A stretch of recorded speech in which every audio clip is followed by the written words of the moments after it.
Vi los monitores apagarse mientras mi esposo exhalaba por última vez. No hubo aviso, ni un momento para prepararme para el silencio que siguió. Manuel había sido mi ancla durante 7 años, mi única familia desde que un accidente de coche se llevó a mis padres cuando tenía 20 años. Ahora, la quietud en esa habitación del Hospital San Rafael marcaba el comienzo de una nueva y aterradora realidad.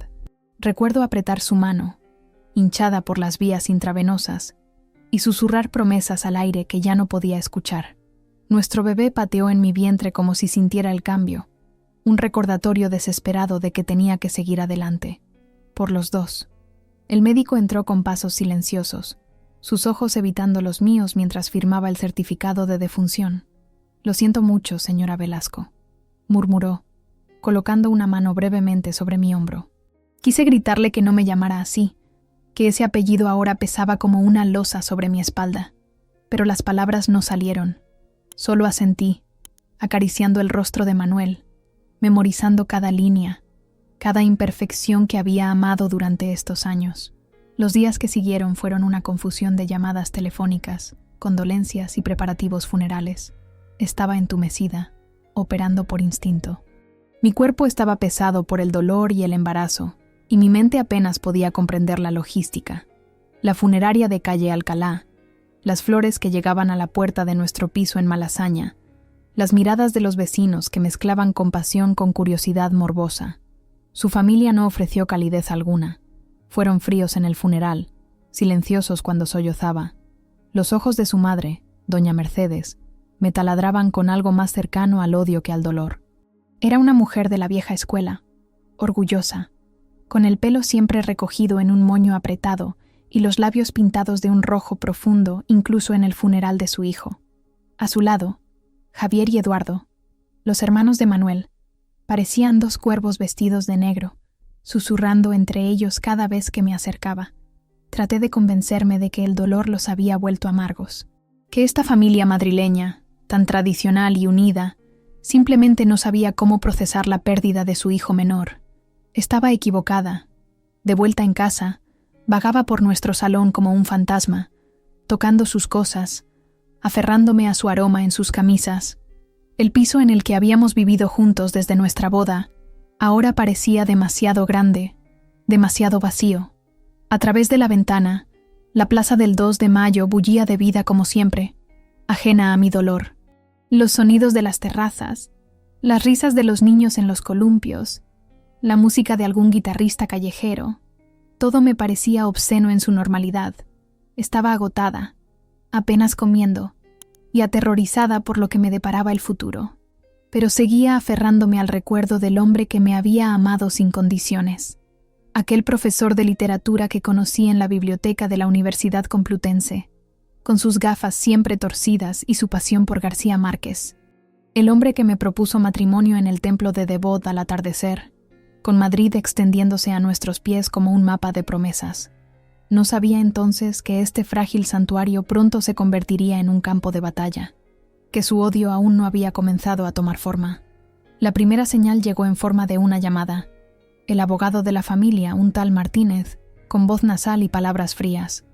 «Necesitamos discutir los asuntos del testamento, señora. Cuanto antes mejor». No mencionó condolencias. No preguntó cómo estaba llevando el embarazo. Solo fechas, papeles y una insinuación de que no debería hacerme ilusiones. Esa noche, sentada en nuestra cama, demasiado grande ahora para mí sola, revisé nuestros documentos. Manuel siempre había sido meticuloso con estas cosas. Encontré nuestro certificado de matrimonio, las escrituras del piso a nombre de los dos, ¿o no? Los papeles del seguro. Algo no encajaba. Había papeles que recordaba haber firmado y que ahora no encontraba. O era mi mente jugándome malas pasadas. Mi mejor amiga, Lucía, vino a verme al día siguiente. Trajo empanadas caseras y un abrazo que casi me rompe. «Tienes que comer, Carmen», insistió, colocando un plato frente a mí. Por el bebé. Era la única que parecía recordar que dentro de mí crecía una parte de Manuel. La única que me miraba, y veía más que una viuda. La familia de Manuel. Me miran como si yo fuera la culpable, confesé mientras picoteaba la comida sin apetito. El café con leche se enfriaba en la taza, formando una película que me recordaba a los días en el hospital. Son gente de dinero y apellido, respondió Lucía, siempre directa. Y tú eres la forastera que se llevó a su hijo menor. Venía de un pueblo de Extremadura, sin conexiones en Madrid, sin el pedigrí que tanto valoraban los Velasco. Para ellos siempre fui la provinciana, incluso después de 7 años. Manuel los mantenía a raya, murmuré, recordando cómo mi esposo siempre se ponía de mi lado, cómo enfrentaba a su madre cuando hacía comentarios sobre mi acento, mi ropa o mi falta de clase. Pues ahora no está, dijo Lucía con una preocupación que no intentó disimular. Y tú estás embarazada y vulnerable. Ten cuidado, Carmen. Si hubiera sabido lo proféticas que eran sus palabras, quizás habría hecho las maletas esa misma noche. Quizás habría huido antes de que vinieran a por mí. Pero en ese momento, rodeada de los recuerdos de Manuel, de nuestras fotos en las estanterías, de sus libros apilados junto al sofá, no podía imaginar abandonar el único lugar donde aún lo sentía cerca. No sabía entonces que este piso, nuestro hogar, se convertiría en el escenario de mi humillación, que las paredes que habían sido testigos de nuestro amor pronto presenciarían mi caída, que el Madrid que tanto habíamos amado recorrer juntos se transformaría en un laberinto hostil donde me perdería, sola y asustada. Esa noche soñé con Manuel. Estábamos en el Retiro, como tantos domingos, paseando junto al estanque.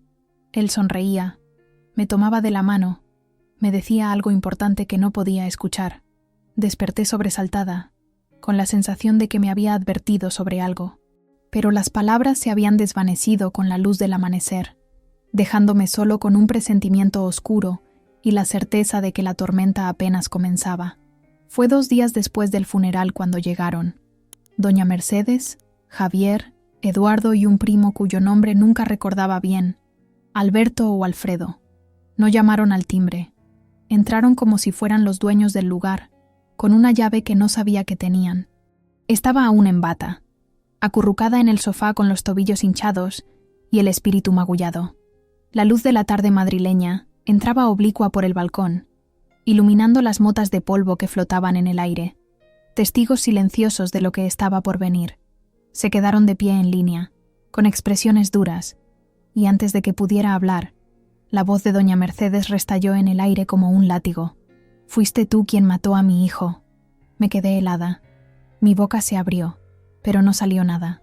Los ojos de la mujer, iguales a los de Manuel pero sin su calidez, me perforaban con un odio tan visceral que sentí náuseas.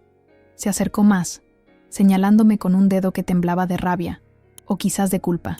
Lo envenenaste contra nosotros, lo mantuviste alejado, lo agotaste, y ahora está muerto. Y tú crees que puedes vivir de lo que dejó atrás. Los otros no dijeron nada, solo me observaban como si fuera un parásito que había que raspar de sus vidas. Mi embarazo, antes un símbolo de amor, se había convertido, a sus ojos, en una jugada calculada.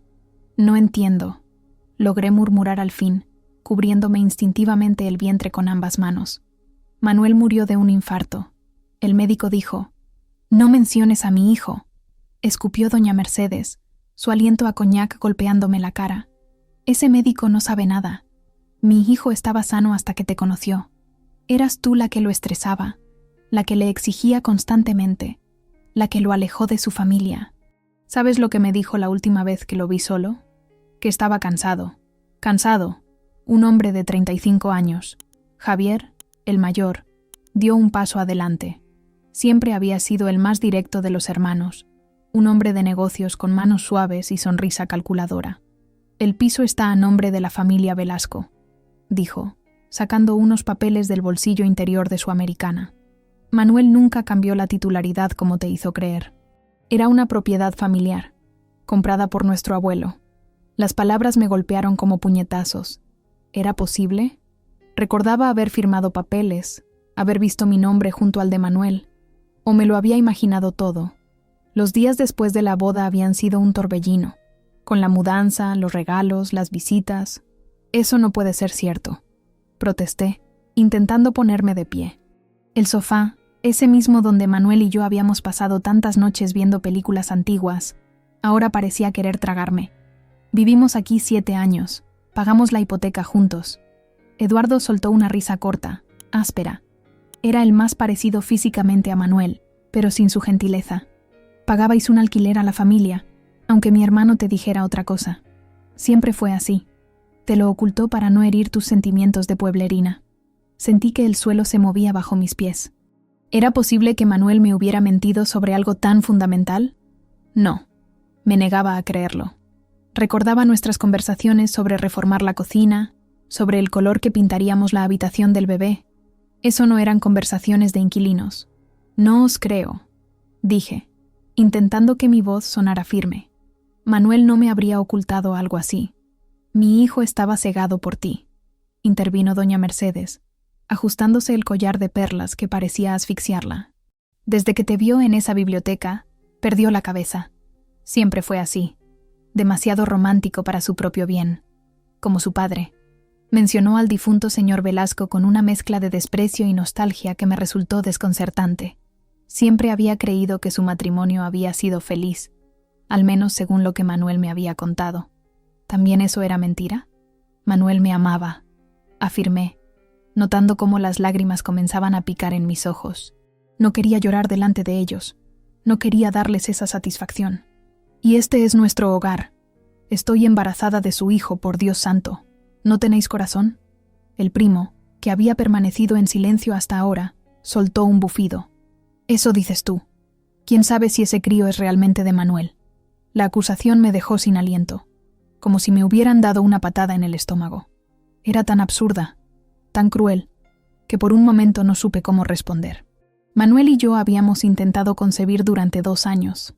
Este bebé era nuestro milagro, la culminación de tratamientos, decepciones y, finalmente, alegría compartida.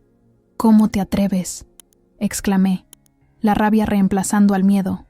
Manuel estuvo conmigo en cada ecografía, en cada cita médica. Estaba ilusionadísimo con ser padre. Claro que lo estaba, respondió Javier con una sonrisa que no llegaba a sus ojos. Manuel siempre quiso una familia. Lástima que tú no seas parte de ella. Cuando intenté defenderme, recordarles que este había sido nuestro hogar, que llevaba a su nieto en el vientre, su crueldad se duplicó. Javier me agarró del brazo y me obligó a levantarme. Sus dedos se clavaban en mi piel con una fuerza innecesaria, dejando marcas que tardarían días en desaparecer. «Esta casa no es tuya», escupió. «Solo eras una invitada en su vida. Ahora que se ha ido, lárgate». Intenté soltarme, pero el agarre era firme. Eduardo ya estaba recogiendo algunas de mis cosas, tirándolas en una maleta vieja que habíamos usado en nuestro último viaje a Galicia. Las fotos de nuestra boda quedaron en el suelo, el cristal de uno de los marcos rompiéndose con un crujido que resonó en mi corazón. «No podéis hacer esto», supliqué, mirando directamente a doña Mercedes. A pesar de todo, era la madre de Manuel. Seguramente tenía algo de la bondad de su hijo en algún rincón de su ser. «Por favor, por vuestro nieto. Manuel querría que me quedarais con el piso, al menos hasta que nazca el bebé». Por un instante, algo pareció titubear en sus ojos, un destello de duda, quizás incluso de compasión, pero se desvaneció tan rápido como había aparecido. «Ese niño, si es que realmente es de mi hijo, será un Velasco, y los Velasco cuidan de los suyos. Cuando nazca, hablaremos de custodia. Mientras tanto, tienes 24 horas para recoger tus cosas personales. Lo que dejes aquí se tirará». Era una sentencia, no una negociación.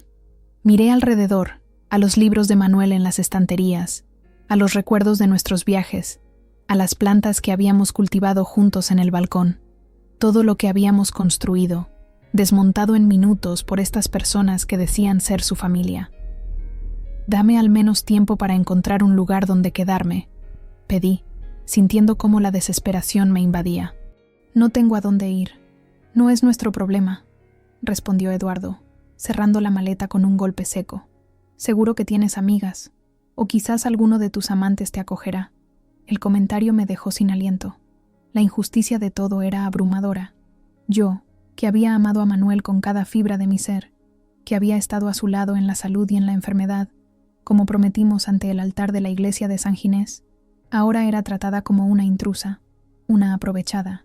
Os arrepentiréis de esto, dije, las palabras saliendo de mi boca antes de que pudiera detenerlas. No era una amenaza, era una certeza que sentía en lo más profundo. Manuel no os perdonaría jamás. Doña Mercedes se acercó tanto que pude ver las arrugas de su rostro, las venas azules bajo su piel traslúcida. Manuel ya no está para perdonar o condenar, niña. Y tú no eres nadie para hablar en su nombre. Me arrastraron hasta la puerta. Dejaron una única maleta a mi lado y la cerraron de golpe antes de que pudiera siquiera ponerme los zapatos. Me quedé allí, en el descansillo, con los pies descalzos sobre el frío mármol, escuchando cómo cambiaban la cerradura al otro lado. Las vecinas asomaban curiosas, pero ninguna se atrevió a intervenir. Éramos los recién llegados al edificio, los jóvenes que no participaban en las reuniones de la comunidad, los que volvían tarde los fines de semana. Bajé las escaleras como una sonámbula, la maleta golpeando contra los escalones, el eco resonando en el hueco de la escalera. En la calle, el sol de la tarde madrileña me recibió con una indiferencia brutal. La vida continuaba, los coches pasaban, la gente caminaba apresurada. Y yo estaba allí, embarazada de 6 meses, con una bata arrugada y una maleta mal cerrada, expulsada del hogar que creía mío. Vagué por las calles durante horas, aturdida y dolorida. Cada paso se sentía como una traición al hombre que amaba. El sol comenzaba a ponerse sobre Madrid, tiñendo el cielo de un naranja sangriento que parecía burlarse de mi situación. Pasé frente a la terraza del café comercial, donde Manuel me había pedido una segunda cita, junto al Teatro Lara, donde celebramos nuestro primer aniversario. La ciudad estaba llena de fantasmas, de recuerdos que ahora dolían como heridas abiertas. No tenía a dónde ir. Había cortado lazos con casi todos cuando nos mudamos a Madrid por el trabajo de Manuel en la universidad. Mi familia en Extremadura se reducía a una tía anciana con la que apenas mantenía contacto. Lucía era mi única amiga cercana, pero acababa de mudarse a un estudio minúsculo en Lavapiés después de su divorcio. No podía imponerme a ella, no con un bebé en camino. Terminé en un pequeño hostal en Tetuán, pagando por 3 noches con el poco efectivo que tenía en el monedero. El recepcionista, un hombre mayor con ojos cansados, me miró con una mezcla de curiosidad y compasión mientras me entregaba la llave. «Habitación 214, al final del pasillo», dijo, evitando mirar mi vientre abultado. Me pregunté qué historia habría imaginado para mí, qué tragedia creía estar presenciando. Probablemente no tan cruel como la realidad. Esa primera noche, me acurruqué en el colchón rígido, con la mano en mi estómago, susurrando disculpas al bebé que crecía dentro de mí. «Lo siento, pequeño», murmuré en la oscuridad. «Tu papá nos habría protegido. Él sabría qué hacer». El bebé respondió con una patada, como si quisiera consolarme, o tal vez protestar por la cena improvisada de galletas y un zumo de naranja de máquina que había sido mi única comida. Los días siguientes fueron un borrón de desesperación. Llamé a asistencia legal, pero me dijeron que sin un testamento o escritura a mi nombre, sería una batalla difícil. No tenía más que el cheque de baja por maternidad que ni siquiera se había hecho efectivo.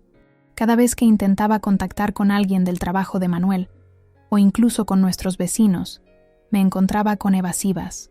La familia había extendido mentiras sobre mí, pintándome como manipuladora e infiel. Estaba sola, embarazada y ahora vilipendiada. El miércoles, con solo un día más pagado en el hostal, salí a buscar alguna solución. La oficina de servicios sociales del Ayuntamiento de Madrid estaba abarrotada. Esperé 3 horas para hablar con una trabajadora social que apenas levantó la vista de su ordenador mientras me explicaba mis opciones. Un albergue temporal para mujeres en situación vulnerable, ayudas que tardarían semanas en tramitarse, una lista de espera para viviendas sociales que se extendía hasta el infinito. «¿No hay nada más inmediato?», pregunté, notando cómo las lágrimas amenazaban con volver. «Estoy de 6 meses». La mujer, con ojeras profundas y una expresión que hablaba de demasiados casos como el mío, suspiró. «Lo siento, señora. El sistema está saturado. Puedo darle prioridad por su embarazo, pero aún así, le recomendaría que contacte con su familia». «No tengo familia», respondí, la realidad de esas palabras golpeándome con fuerza. Era cierto. Mis padres muertos, mis suegros convertidos en enemigos. Estaba más sola que nunca. Al salir, me detuve frente a una cafetería. El olor a café recién hecho y tortilla de patatas me recordó que apenas había comido. Con los pocos euros que me quedaban, me permití un desayuno tardío. Mientras comía, revisé los mensajes en mi móvil. Tenía varias llamadas perdidas de Lucía, un mensaje de mi jefe preguntando cuándo volvería a la editorial donde trabajaba como correctora, y un correo electrónico del abogado de los Velasco, citándome para discutir los términos de mi relación con la familia de aquí en adelante. Llamé a Lucía primero. Su voz, cálida y preocupada, fue como un bálsamo. «Carmen, ¿dónde estás? He pasado por tu piso y me he encontrado con esa bruja cambiando las cerraduras. ¿Qué demonios está pasando?» Le conté todo entre sollozos contenidos para no llamar la atención en la cafetería. Cada palabra hacía que la situación pareciera más real, más terrible. Lucía maldijo en voz baja, su indignación haciéndome sentir un poco menos loca, un poco menos sola. «Vente a mi casa», dijo finalmente. «Es pequeña, pero cabremos. No puedo hacerte eso, Lucía. No con el bebé en camino. No seas ridícula. ¿Qué vas a hacer? ¿Dormir en la calle?» Manuel era como un hermano para mí. Esto es lo que él querría. La mención de Manuel me provocó un nudo en la garganta. Tenía razón.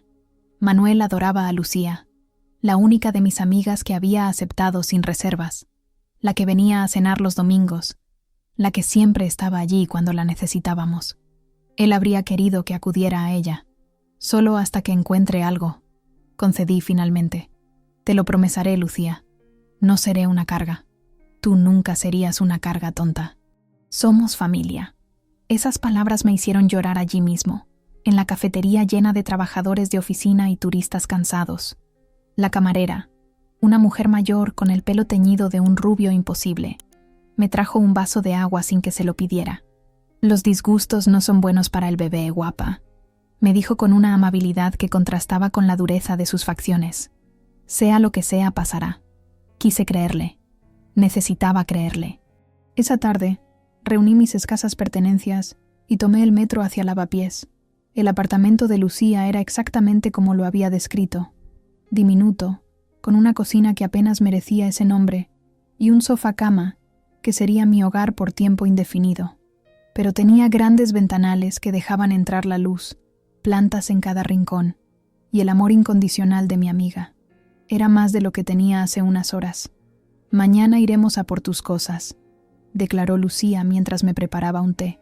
«No pueden impedirte recoger tus pertenencias. Si hace falta, llamamos a la policía». La idea de enfrentarme de nuevo a los Velasco me revolvió el estómago, pero sabía que tenía razón. Necesitaba mi ropa, mis documentos, las pocas cosas de valor sentimental que había logrado salvar tras la muerte de mis padres, y sobre todo, necesitaba las cosas del bebé que habíamos comenzado a comprar, el Moisés que Manuel había montado con tanto esmero, la ropita que habíamos elegido juntos un sábado lluvioso en el Corte Inglés, los peluches que ya esperaban a su dueño. «Tengo miedo, Lucía», confesé mientras me acomodaba en el sofá-cama. «No solo de ellos, de todo. ¿Cómo voy a criar a este niño sola? ¿Cómo voy a explicarle que su familia paterna lo rechazó antes incluso de nacer?»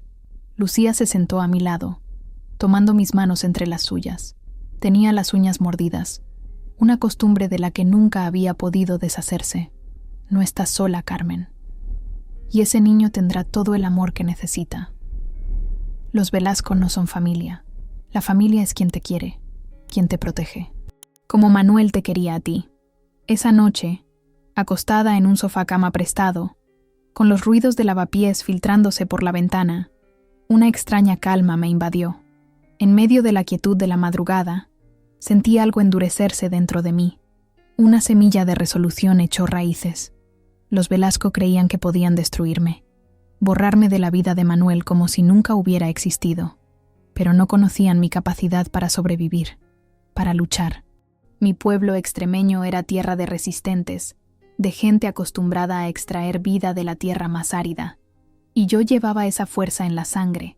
También sabía algo que ellos no, algo que Manuel me había confiado semanas antes de morir, un secreto tan condenatorio que podría destrozar a toda su familia. Creían que podían enterrarme con sus mentiras, pero no tenían idea de lo que yo había estado guardando todo este tiempo. Todo comenzó con una conversación durante la cena. Manuel había estado pálido, estresado. Dijo que estaba preocupado por la empresa que su hermano Javier había iniciado, preocupado porque había dinero desaparecido de una inversión compartida. Había hecho preguntas, y en lugar de respuestas, se encontró con amenazas y silencio. Creo que están blanqueando dinero, me había susurrado, y creo que mamá lo sabe.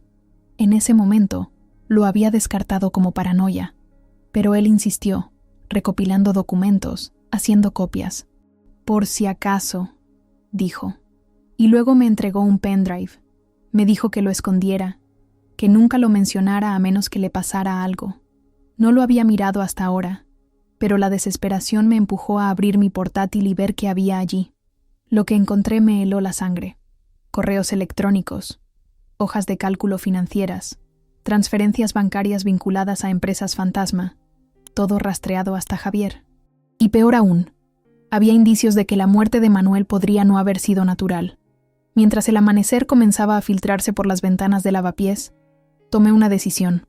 Haría copias, respaldaría todo, y contactaría con un amigo periodista de mis días universitarios, alguien con quien no había hablado en años, pero en quien confiaba. Esta no sería mi caída, sería mi punto de inflexión, porque los Velasco habían cometido un error fatal. Creyeron que al quitarme todo, me habían dejado sin nada que perder. No se dieron cuenta de que una mujer sin nada que perder es lo más peligroso que existe. Había empezado como una conversación durante la cena. Era una noche lluviosa de febrero, típica de Madrid, y preparé la receta de bacalao al pil pil que tanto le gustaba a Manuel. Lo noté distraído mientras comíamos, removiendo la comida en el plato sin apenas probarla. Tenía ese gesto que yo conocía tan bien, el ceño ligeramente fruncido, la mirada perdida en algún punto indefinido. Era la misma expresión que ponía cuando corregía exámenes particularmente difíciles. ¿Qué te preocupa?, le pregunté, sirviéndole más vino. Llevábamos días así, con conversaciones a medias y silencios demasiado largos. Yo lo había atribuido al embarazo, a los cambios que se avecinaban en nuestras vidas, pero esa noche, algo en su mirada me dijo que era más profundo. «Es Javier», confesó finalmente, dejando el tenedor sobre el mantel que habíamos comprado en Toledo. «Hay algo raro con su empresa de importaciones». Manuel me contó que su hermano había iniciado un negocio de importación de productos tecnológicos desde Asia hacía unos 2 años. Al principio, todo parecía legítimo. Incluso Manuel había invertido una parte de la herencia de su padre en el proyecto. Una inversión familiar, le había dicho Javier. Nos hará ricos a todos. ¿Y qué ha pasado?, pregunté, sintiendo un escalofrío recorrer mi espalda. Nunca me había fiado de Javier, con sus trajes impecables y su sonrisa que nunca llegaba a los ojos. «El dinero», dijo Manuel, bajando la voz como si las paredes pudieran escucharnos. «He estado revisando los informes financieros que me envía trimestralmente. Las cifras no cuadran, Carmen. Hay transferencias a empresas que no existen, gastos que no tienen sentido, beneficios que aparecen de la nada. ¿Crees que está haciendo algo ilegal?». Manuel asintió lentamente. «Creo que están blanqueando dinero. No solo Javier. Eduardo también está metido, y lo peor es que creo que mi madre lo sabe». En ese momento, recordé la última cena familiar a la que habíamos asistido. Doña Mercedes había mirado con orgullo a Javier mientras hablaba de su éxito empresarial, de los contactos que estaba haciendo en el extranjero. «Mi hijo mayor siempre supo cómo hacer dinero», había dicho, lanzándome una mirada que dejaba claro que, en su opinión, yo solo sabía cómo gastarlo. «¿Has hablado con ellos?», pregunté, aunque ya sabía la respuesta. Lo intenté con Javier. Me dijo que me estaba volviendo paranoico, que dejara de meter las narices en sus asuntos si no quería problemas. Manuel se pasó la mano por el pelo, un gesto que hacía cuando estaba realmente preocupado. Luego Eduardo me llamó para tomar unas cañas y básicamente me amenazó. Dijo que algunas cosas es mejor no saberlas, que pensara en mi futuro, en nuestra familia. ¿Te amenazó? ¿Tu propio hermano? La indignación me hizo levantarme de la mesa, pero Manuel me cogió de la mano, indicándome que me sentara. No directamente. Ya sabes cómo es Eduardo. Todo insinuaciones y mensajes entre líneas. Pero quedó claro. Suspiró profundamente. Lo peor es que he descubierto que algunos de sus proveedores tienen conexiones con grupos criminales en Valencia y Barcelona. No es solo una cuestión de evasión fiscal, Carmen. Esto es serio. Deberíamos ir a la policía, sugerí, aunque al instante supe que no era tan simple. Los Velasco tenían contactos por todas partes, amigos en puestos importantes. La madre de Manuel jugaba al bridge con la esposa del comisario del distrito. No puedo acusar a mi propia familia sin pruebas concretas. Manuel se levantó y fue hasta su despacho. Volvió con una carpeta y un pequeño pendrive negro. He estado recopilando información. Extractos bancarios, correos, contratos, todo lo que he podido encontrar. ¿Cómo has conseguido todo esto? Una sonrisa triste cruzó su rostro. Sigo siendo un Velasco, después de todo. Tengo acceso a las cuentas familiares. Y Javier siempre fue descuidado con sus contraseñas. Me entregó el pendrive, pequeño y negro. Un objeto insignificante que contenía suficiente información para destruir a toda una familia. Guárdalo, me dijo con una seriedad que me asustó. No se lo muestres a nadie. No lo menciones. Solo úsalo si me pasa algo. No digas eso, protesté, sintiendo un nudo en la garganta. La idea de perderlo era impensable. No te va a pasar nada. Probablemente no, concedió, besándome la frente.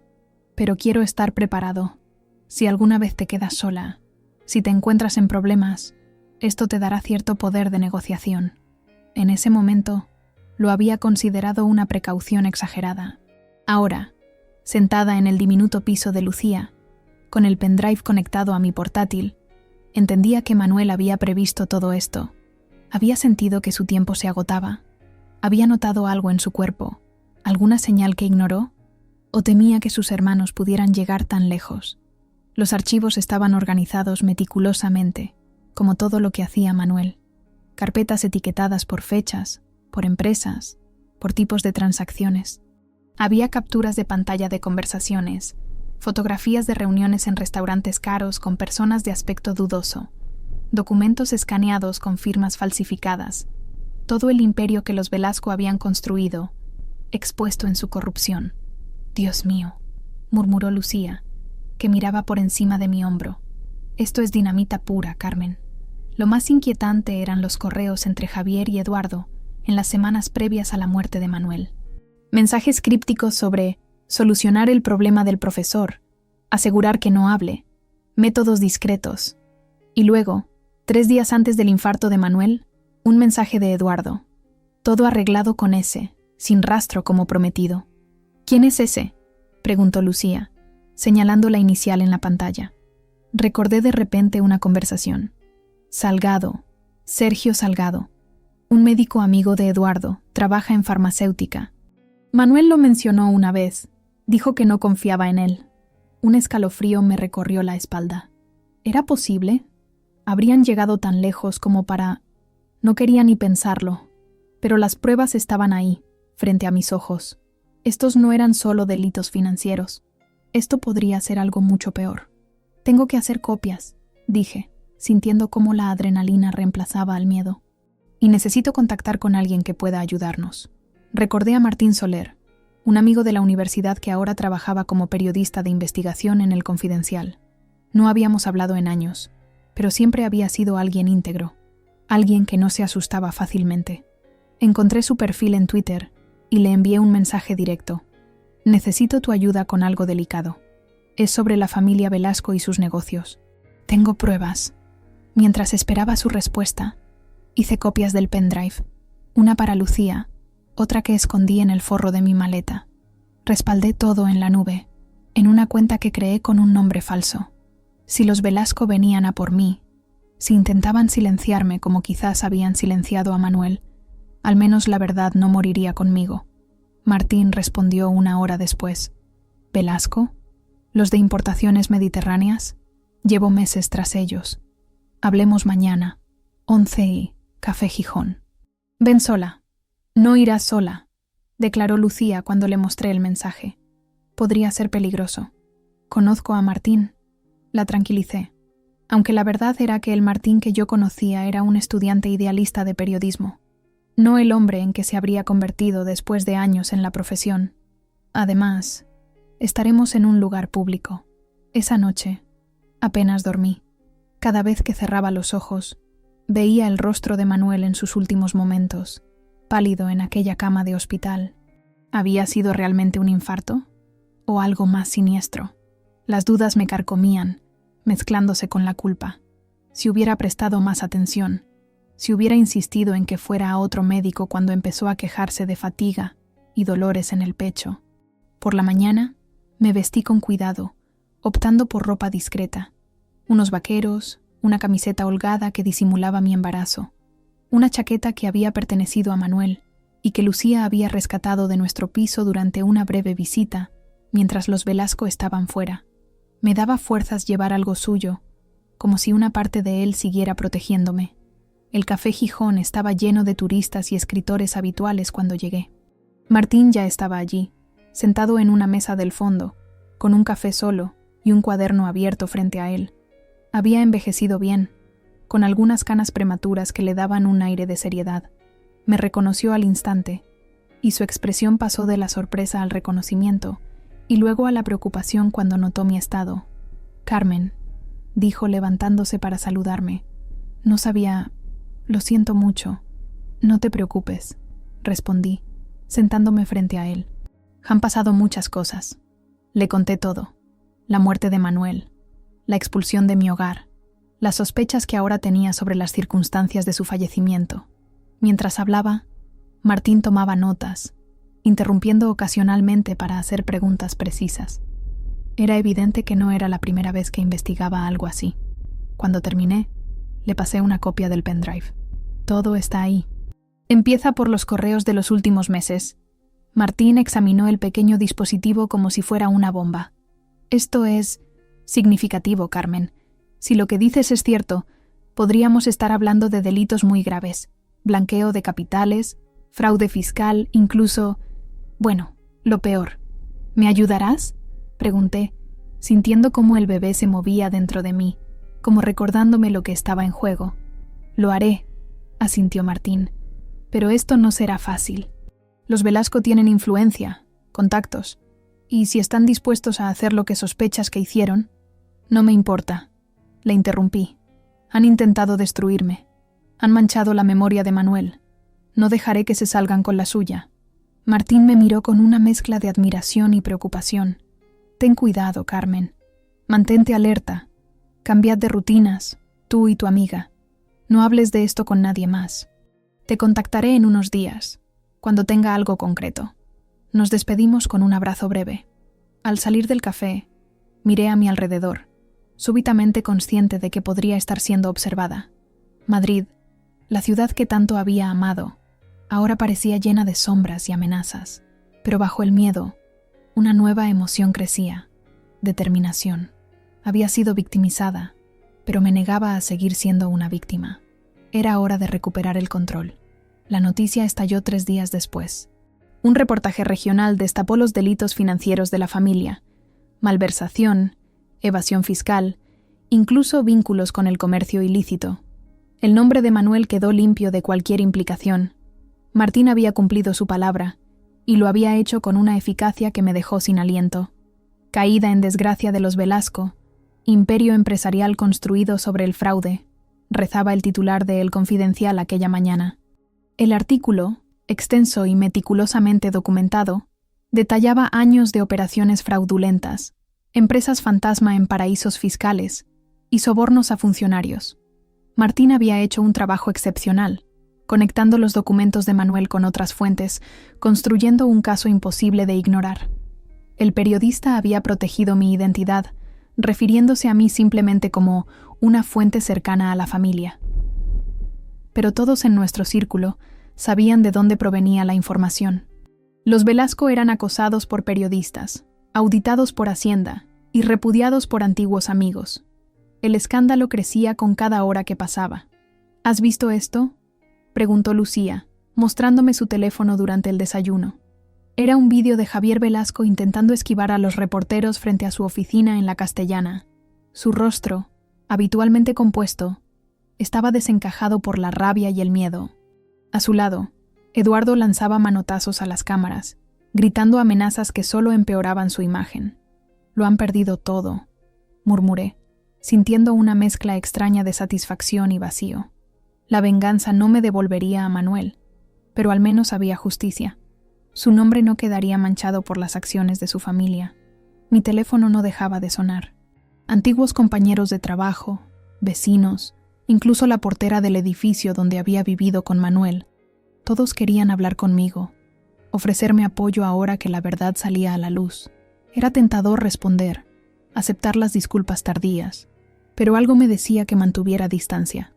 Esta batalla aún no había terminado. Esa tarde, recibí una llamada de un número desconocido. Dudé antes de contestar, pero la curiosidad pudo más. ¿Carmen Navarro? La voz al otro lado era profesional, distante. Sí, soy yo. Soy Alicia Vega, del bufete Herrera y Asociados. Representamos a doña Mercedes Velasco. Quisiera concertar una reunión con usted lo antes posible. Mi corazón dio un vuelco. ¿Para qué? Mi clienta desea discutir un acuerdo extrajudicial referente a ciertas disputas familiares. La abogada hablaba con ese tono cuidadosamente neutro que usan los profesionales cuando están pisando terreno delicado. Sería beneficioso para todas las partes resolver esto discretamente. Miré a Lucía, que escuchaba atentamente a mi lado. Asintió, animándome. De acuerdo, respondí finalmente. Pero no iré sola, y será en un lugar público. Por supuesto. ¿Le parece el Hotel Palace en su salón de té? Mañana a las 5. Acepté y colgué, sintiendo una mezcla de anticipación y temor. Los Velasco querían negociar. Después de todo lo que me habían hecho, después de expulsarme de mi hogar, de difamarme, ahora querían hablar. La ironía era casi dolorosa. No puedes ir sin un abogado, declaró Lucía, siempre práctica. Te comerán viva. Tenía razón, por supuesto, pero no podía permitirme un abogado, y los de oficio tardarían días en asignarme uno. Entonces recordé a Miguel, el novio de Martín, que trabajaba en un bufete especializado en derecho civil. Una llamada a Martín, y el asunto quedó arreglado. Miguel me representaría pro bono, al menos para esta primera reunión. Es lo mínimo que podemos hacer, insistió Martín. Has destapado un caso que llevo persiguiendo durante meses. Te debo una. El Hotel Palace, con su elegancia centenaria y sus lámparas de cristal, parecía un escenario demasiado civilizado para el drama que estaba a punto de desarrollarse. Miguel, un hombre de 30 y tantos con gafas de montura gruesa y traje impecable, me esperaba en el vestíbulo. Su apretón de manos fue firme, tranquilizador. Recuerda, me dijo mientras subíamos en el ascensor, no aceptes nada en el momento. Escucha, haz preguntas si es necesario, pero deja que yo hable primero. Y no firmes absolutamente nada hoy. El salón de té estaba medio vacío a esa hora. En una mesa apartada, distinguí a doña Mercedes, sola y más pequeña de lo que recordaba. Sin sus hijos flanqueándola, sin su habitual séquito de amistades, parecía haber envejecido 10 años en cuestión de días. Junto a ella, una mujer de mediana edad con un maletín que solo podía ser su abogada. Señora Velasco, saludó Miguel con formalidad mientras nos sentábamos. Soy Miguel Durán, representante legal de la señora Navarro. Doña Mercedes apenas asintió, sus ojos fijos en mí, en mi vientre que ya no podía disimular bajo ninguna ropa. Por un momento, creí ver algo parecido al remordimiento en su mirada, pero desapareció tan rápido como había aparecido. Vayamos al grano, comenzó la abogada, abriendo su maletín. Mi clienta desea resolver la situación de la manera más amistosa posible, dadas las circunstancias. Miguel sonrió con frialdad. Las circunstancias siendo que expulsaron ilegalmente a mi clienta de su domicilio mientras estaba embarazada de su nieto, o las circunstancias referentes a las actividades delictivas de la familia que han salido a la luz recientemente. La abogada mantuvo la compostura, aunque un ligero rubor tiñó sus mejillas. Ambas situaciones son lamentables y mi clienta desea rectificar ciertos malentendidos. No fueron malentendidos. Intervine, incapaz de contenerme. Me echaron a la calle. Me llamaron mentirosa, oportunista. Dijeron que mi bebé ni siquiera era de Manuel. Doña Mercedes se estremeció visiblemente. Estábamos de luto, murmuró, su voz apenas audible. La gente dice cosas terribles cuando está sufriendo. Yo también estaba de luto, respondí, sintiendo cómo las lágrimas amenazaban con brotar. Era mi marido, Lo amaba. La anciana apartó la mirada, incapaz de sostener la mía. Su abogada carraspeó, retomando el control de la situación. «Tenemos una propuesta», dijo, deslizando un documento sobre la mesa. «La señora Velasco está dispuesta a reconocer formalmente a su nieto como legítimo heredero de Manuel Velasco. Además, ofrece restituir el uso del apartamento de Malasaña a la señora Navarro hasta que el niño cumpla la mayoría de edad, así como una pensión mensual para cubrir sus necesidades básicas». Miguel revisó el documento con detenimiento. «¿Y a cambio?» «A cambio, la señora Navarro se comprometerá a no emprender acciones legales contra la familia y a mantener total discreción sobre asuntos familiares privados. Quieren comprar mi silencio», traduje, sintiendo una oleada de indignación. «Después de todo lo que han hecho. Es una compensación justa», insistió la abogada. «Una oportunidad para que todos sigan adelante». «¿Dónde están sus hijos, doña Mercedes?», pregunté directamente a la anciana, ignorando a su representante legal. «¿Por qué no han venido ellos a negociar?». La mujer levantó la vista, y por primera vez vi el dolor real en sus ojos. «Javier está detenido desde ayer. Eduardo ha huido, creemos que a Portugal». Su voz se quebró ligeramente. «Todo se está desmoronando». Sentí una punzada de compasión, a pesar de todo. Esta mujer estaba perdiendo a su familia, igual que yo había perdido la mía. Pero a diferencia de mí, ella había contribuido a su propia desgracia. No quería que las cosas llegaran tan lejos, continuó doña Mercedes, ignorando los intentos de su abogada por hacerla callar. Cuando Manuel empezó a hacer preguntas, les dije a mis hijos que fueran sinceros con él, que lo incluyeran. Pero ellos tenían miedo. Manuel siempre fue el más íntegro de los tres, el único que se parecía a su padre. ¿Sabía lo que estaban haciendo?, pregunté, aunque ya conocía la respuesta. «No todo», respondió, sus manos arrugadas temblando sobre la mesa. «Sabía que había negocios irregulares, pero nunca pensé». Se detuvo, incapaz de continuar. ¿Nunca pensó que matarían a su propio hermano? Las palabras salieron de mi boca antes de que pudiera detenerlas. El silencio que siguió fue ensordecedor. La abogada palideció. Miguel se tensó a mi lado. Y doña Mercedes comenzó a llorar, lágrimas silenciosas que recorrían las arrugas de su rostro como ríos por viejos cauces. «No puedo creerlo», susurró finalmente. «Me niego a creerlo». «Un infarto», dijeron los médicos. «Un terrible accidente». «Sergio Salgado», dije simplemente. «El amigo médico de Eduardo. Investíguelo». La reunión terminó poco después. Miguel rechazó firmar nada en ese momento, insistiendo en que necesitábamos revisar la propuesta detalladamente. Mientras salíamos del hotel, sentí una extraña ligereza. No había perdonado a los Velasco, probablemente nunca lo haría, pero había enfrentado a la matriarca de la familia y había visto la verdad en sus ojos. Estaba tan rota como yo. Los días siguientes trajeron más noticias. Javier fue formalmente acusado de múltiples delitos financieros. Eduardo fue localizado en Lisboa e extraditado a España. La empresa familiar fue intervenida judicialmente. Y lo más impactante, la policía abrió una investigación sobre la muerte de Manuel, tras encontrar irregularidades en su historial médico. Observaba todo desde una distancia segura, todavía escondida en el pequeño piso de Lucía. No había vuelto a la casa. Estaba envenenada para mí. En su lugar, comencé a reconstruir mi vida. Contacté con mi antigua editorial, que me ofreció volver a mi puesto como correctora, con la posibilidad de trabajar desde casa tras el nacimiento del bebé. Alquilé un pequeño apartamento en Lavapiés, modesto pero luminoso, con espacio suficiente para nosotros dos. La gente comenzó a tender puentes, a ofrecer disculpas, apoyo. El abogado de los Velasco volvió a contactarme, esta vez con una oferta considerablemente mejorada. Tras consultarlo con Miguel, acepté un acuerdo. La casa de Malasaña sería vendida y los beneficios divididos entre mi hijo y doña Mercedes. Obtendría una compensación económica por los daños sufridos, y mi hijo sería reconocido legalmente como un Velasco, con todos los derechos que eso implicaba. No lo hice por dinero. Lo hice porque, a pesar de todo, era lo que Manuel habría querido. Él nunca dejó de amar a su familia, incluso cuando sospechaba lo peor de ellos, y su hijo merecía conocer esa parte de su herencia, la buena y la mala.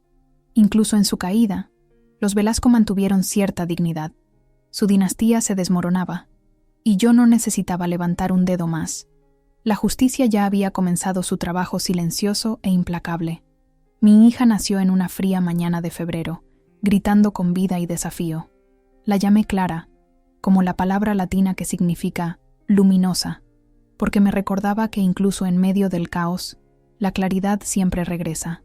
Tenerla en mis brazos se sintió como caminar hacia la luz después de años de sombra. Lloré, no de dolor, sino de alivio. Había sobrevivido, y ella nunca conocería el odio que intentó definir su comienzo.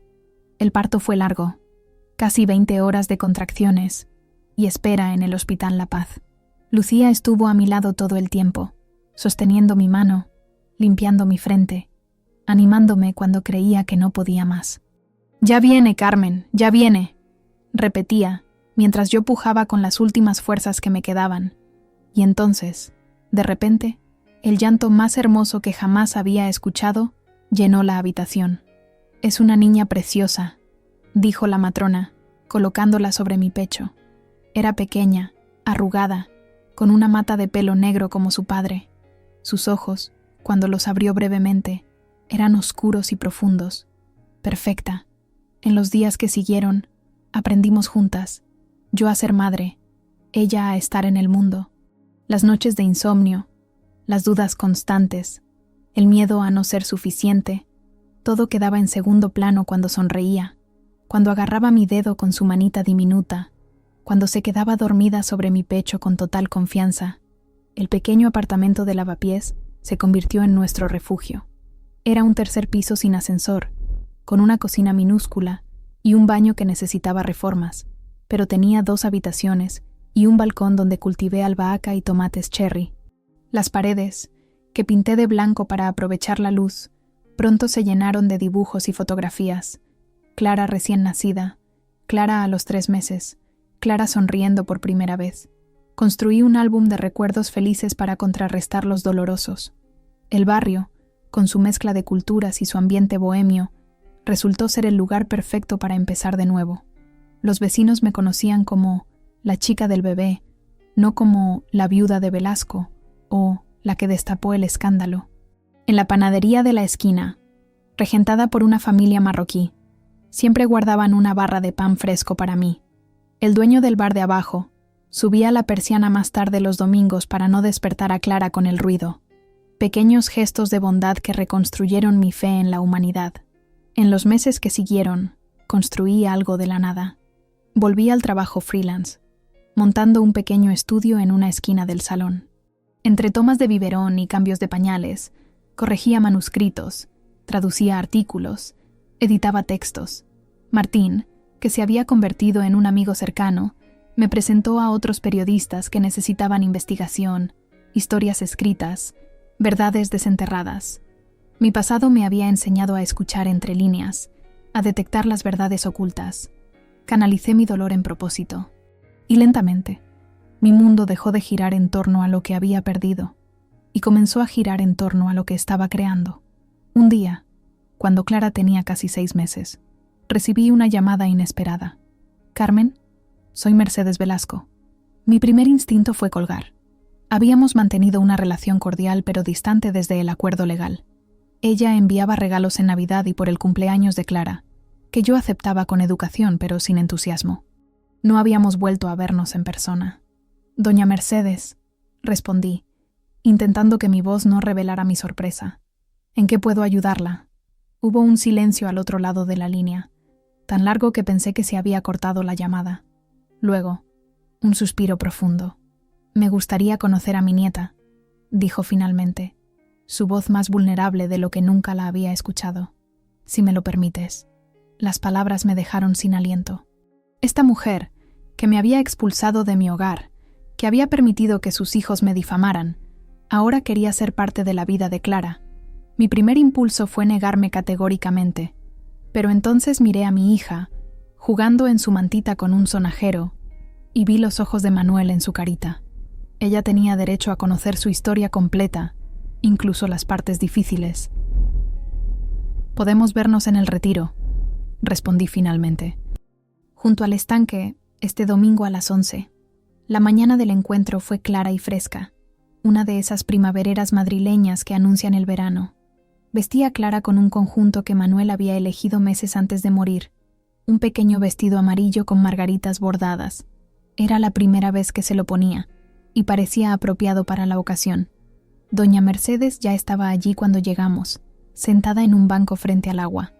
Había adelgazado considerablemente, y su habitual elegancia parecía haberse desvanecido junto con su fortuna. Ya no llevaba joyas caras ni ropa de diseño, sino un sencillo conjunto de falda y chaqueta que parecía haber conocido tiempos mejores. Su pelo, antes teñido de un castaño perfecto, mostraba ahora abundantes canas. Se levantó al vernos, sus ojos fijos en Clara, que dormitaba en su carrito. Por un momento, ninguna de las dos supo qué decir. «Es preciosa», murmuró finalmente con voz temblorosa. «Se parece tanto a él. Tiene sus ojos», confirmé, sintiendo un nudo en la garganta. «Y su carácter tranquilo». Doña Mercedes sonrió ligeramente, la primera sonrisa genuina que le había visto jamás. Manuel también fue un bebé tranquilo. Su padre siempre decía que nació pensando, observando el mundo antes de decidir si merecía la pena unirse a él. Me sorprendió ese destello de intimidad, ese recuerdo compartido que humanizaba a la mujer que solo había conocido como adversaria. Nos sentamos en el banco, con el carrito entre nosotras, y poco a poco, la conversación comenzó a fluir. Me contó anécdotas de la infancia de Manuel, cómo aprendió a leer antes que sus hermanos, cómo siempre defendía a los más débiles en el colegio, incluso cuando le costaba castigos. Escuché con avidez, almacenando cada detalle para transmitírselo a Clara algún día. A cambio, le hablé de nuestros años juntos, de cómo nos conocimos en la biblioteca, de nuestro primer piso compartido, tan pequeño que apenas cabían nuestros libros. Le conté sobre su pasión por enseñar, cómo sus alumnos lo adoraban, cómo pasaba horas preparando clases que fueran interesantes, estimulantes. En algún momento, Clara se despertó, parpadeando adormilada bajo el sol primaveral. Doña Mercedes contuvo el aliento. «¿Puedo?», preguntó, extendiendo tímidamente los brazos. Dudé un instante, pero asentí, sacando a Clara del carrito y colocándola con cuidado en brazos de su abuela. La niña la miró con curiosidad, sus grandes ojos oscuros estudiando este nuevo rostro. Luego, para mi sorpresa, sonrió. Una de esas sonrisas desdentadas que iluminaban su carita entera. Doña Mercedes comenzó a llorar en silencio, lágrimas que caían sobre su regazo mientras sostenía a Clara como si fuera el tesoro más frágil y valioso del mundo. «Lo siento tanto», susurró, no a la niña, sino a mí. Estaba tan ciega por el dolor, por el orgullo. No hay excusa para lo que hice, para lo que permitimos hacer. No respondí inmediatamente. Las disculpas no borraban el daño, no deshacían los meses de soledad y lucha. Pero había algo en la sinceridad de su remordimiento, que tocó una parte de mí que creía perdida, la capacidad de perdonar. «Clara necesitará conocer a su familia», dije finalmente. «Toda su historia, lo bueno y lo malo. Cuando sea mayor, le contaré la verdad, pero mientras tanto, puede tener una abuela que la quiera». No fue un perdón completo, ni una reconciliación milagrosa. Fue un pequeño paso hacia adelante, un reconocimiento de que el pasado no podía cambiarse, pero el futuro aún estaba por escribir. Después de ese día, establecimos una rutina. Doña Mercedes visitaba a Clara una vez por semana. Traía pequeños regalos, no ostentosos como al principio, sino cosas prácticas. Un libro de tela, un conjunto de algodón para el verano, una crema para la dermatitis del pañal que funcionaba sorprendentemente bien. Poco a poco, construimos una relación basada no en el apellido Velasco o en lo que había ocurrido, sino en el amor compartido por una niña que nos conectaba a través del dolor. Eduardo y Javier permanecían ausentes, cumpliendo sus condenas en distintas prisiones de España. Nunca pregunté por ellos, y doña Mercedes nunca los mencionó. Algunas heridas eran demasiado profundas para ser sondadas. A veces, todavía sueño con aquel día en que me gritaron, me llamaron bruja, me echaron como si fuera basura, pero despierto junto a la cuna de Clara, y sé que ellos perdieron, no porque los expusiera, sino porque me negué a desaparecer, porque al final, no solo sobreviví a su crueldad, sino que reescribí mi historia, y esta vez me pertenecía solo a mí. En el primer cumpleaños de Clara, organicé una pequeña fiesta en nuestro apartamento. Lucía y su nuevo novio, Martín y Miguel, algunos vecinos del barrio, y para sorpresa de todos, doña Mercedes. La habitación estaba llena de globos y risas, mientras Clara, con su coronita de cumpleañera torcida, intentaba dar sus primeros pasos agarrada a los muebles. «Qué rápido pasa el tiempo», comentó doña Mercedes, ayudándome a servir el pastel. En el último año había abandonado los tintes, dejando que su pelo se volviera completamente blanco. Le sentaba bien, le daba un aire de dignidad serena. Demasiado rápido, coincidí, observando a Clara, que ahora intentaba meter los dedos en el pastel bajo la vigilante mirada de Lucía. «¿Sabes? Manuel estaría muy orgulloso de ti», dijo de repente, su voz apenas audible sobre el ruido de la fiesta. «De cómo has criado a Clara, de cómo has reconstruido tu vida». Las palabras me sorprendieron, no tanto por su contenido, sino por la sinceridad que transmitían. «Gracias», respondí simplemente, incapaz de elaborar más sin que las emociones me traicionaran. Más tarde, cuando todos se habían ido y Clara dormía exhausta en su cuna, rodeada de nuevos peluches y juguetes, me senté en el balcón con una copa de vino. El cielo de Madrid brillaba con esa luz especial del atardecer veraniego, rosa y dorado sobre los tejados antiguos de lavapiés. Desde algún lugar cercano llegaba el sonido de una guitarra flamenca, melancólica y hermosa a la vez. Pensé en todo lo que había perdido y en todo lo que había ganado. En el camino recorrido desde aquella habitación de hospital donde vi morir a Manuel hasta este momento de paz relativa.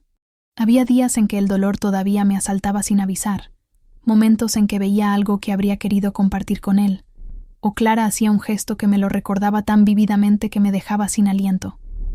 Pero también había momentos como este, de gratitud tranquila por lo que tenía. Una hija sana y feliz, amigos leales, un trabajo que disfrutaba, un hogar pequeño pero nuestro, y la certeza de que, pasara lo que pasara, tenía la fuerza para enfrentarlo.